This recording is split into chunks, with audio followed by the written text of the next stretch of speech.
अस्सलाम वालेकुम। आज आपके साथ मैं जो है वो ग्रीन मिक्स वेजिटेबल रायते की जो रेसिपी है वो शेयर करने जा रही हूँ।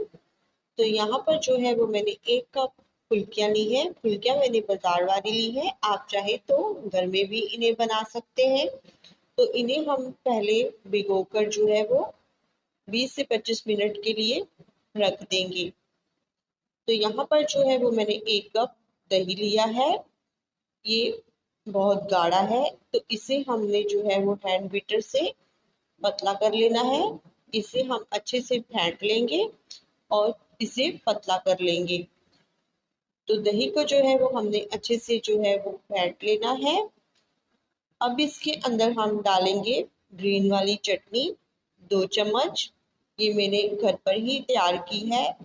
ये धनिए और पुदीने की चटनी है। इससे हम 2 चम्मच जो है इसमें डाल देंगे। इसकी रेसिपी जो है वो मैं पहले आप लोगों के साथ शेयर कर चुकी हूँ। आप चाहे तो हमारे चैनल पर जाकर देख सकते हैं। तो यहाँ पर जो है वो हाफ टी स्पून मैंने नमक शामिल कर दिया है। इसे भी हम मिक्स कर देंगे और इसे एक साइड पर कर देंगे। तो यहाँ पर जो है वो हमारी फुल्कियाँ जो है वो फूल चुकी हैं। तो अब एक डिश ले लेंगे और फुल्कियों का जो है वो पानी जो है वो हाथ से दबाकर निकाल लेंगे और इन्हें डिश में सेट कर लेंगे। बहुत ही मज़ेदार मिक्स वेजिटेबल रायते की रेसिपी बनकर तैयार होगी। आप इसे सादे चावलों के साथ या फिर पुलाव के साथ जो है वो सर्व कर सकते हैं। तो यहाँ पर जो है वो मैंने 1 कप आलू लिए हैं। इन्हें नमक लगाकर जो है वो हमने बॉईल कर लिया था। तो क्यूब शेप में जो है वो आलू को मैंने काट लिया है। तो यहाँ पर जो है वो सारा रायता जो दही है हमारा वो हम इसके ऊपर अच्छे से फैला देंगे।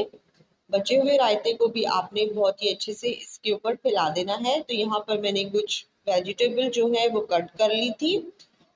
वेजिटेबल में जो है वो मैंने प्याज, खीरा, टमाटर और थोड़ा सा हरा धनिया जो है वो लिया है। आप अपनी पसंद की जो भी लेना चाहें वो ले सकते हैं। तो इसे भी हम जो है इसके ऊपर डाल देंगे। अब ऊपर से हमने थोड़ा सा इसके ऊपर डाल देना है चाट का मसाला। ये हमारा होममेड मसाला है। तो इसे हम इसके ऊपर डाल देंगे और बहुत ही मज़ेदार डिलीशियस सी हमारी जो मिक्स रायते की जो रेसिपी है वो बनकर तैयार हो चुकी है। आप इस रेसिपी को जो है वो ज़रूर ट्राई करें और इसे अपने घर वालों को बनाकर ज़रूर खिलाएं। अगर आपको हमारी ये रेसिपी पसंद आई हो तो हमेशा की तरह वीडियो को लाइक कर दें, शेयर कर दें और चैनल को जो है वो सब्सक्राइब कर लें। तब तक के लिए चलती हूँ, मुझे इजाज़त दें। खुदा हाफिज़।